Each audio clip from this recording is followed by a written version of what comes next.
تركي خالد سنيد السنيد اللي فقد أمه وهو عمره 4 سنوات.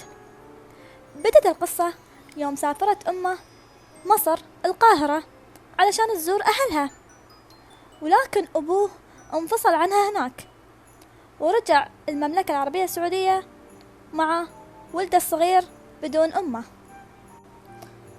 طبعا خبروه وقالوا له إن أمك توفت، وهو كان عمره 4 سنوات ويعيش مع يدته أم أبوه، وتم عايش مع يدته لين ما توفت وهو كان عمره 16 سنة.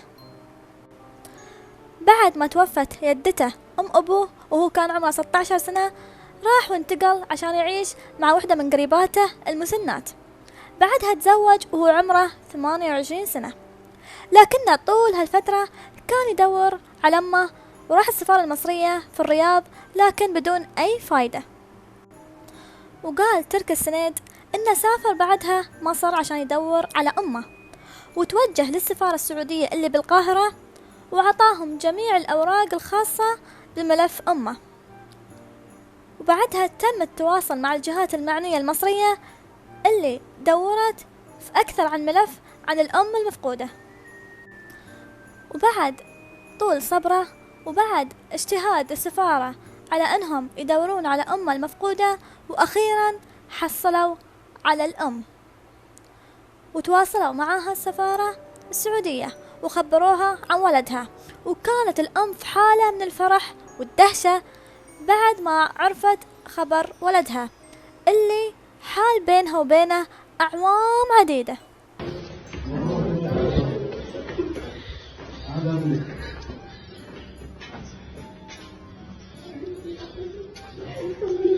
الحمد لله، مبروك مبروك ان شاء الله.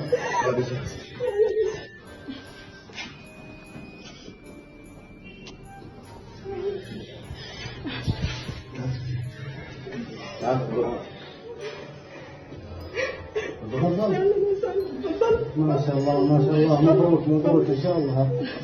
والحمد لله.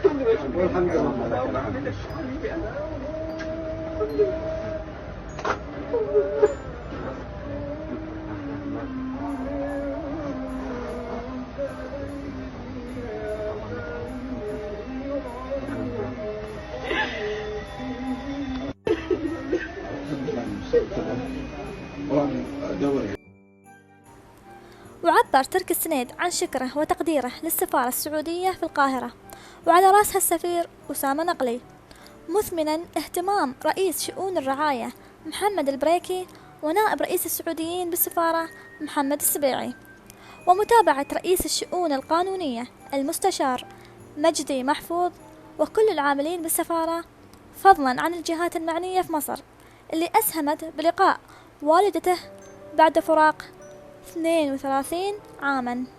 دايما بتصل بيه بأهله، فكنت على طول بسأل عليه، بتصل بالتليفون محدش بيرضى يديني، بيقولوا لي لا احنا قلنا له ان انتي متي، فما كانش يعني ما كانش ينفع ان انا اكلمه، يقولوا لي لا ما ينفعش احنا قلنا له ان انتي متي فما ينفعش ان انتي تكلميه. فكنت دايما اقول لهم طب اسمع صوته، مش هقول لهم ان انا مش هقول له ان انا امه، بس اسمع صوته. كان برضو في رفض منهم،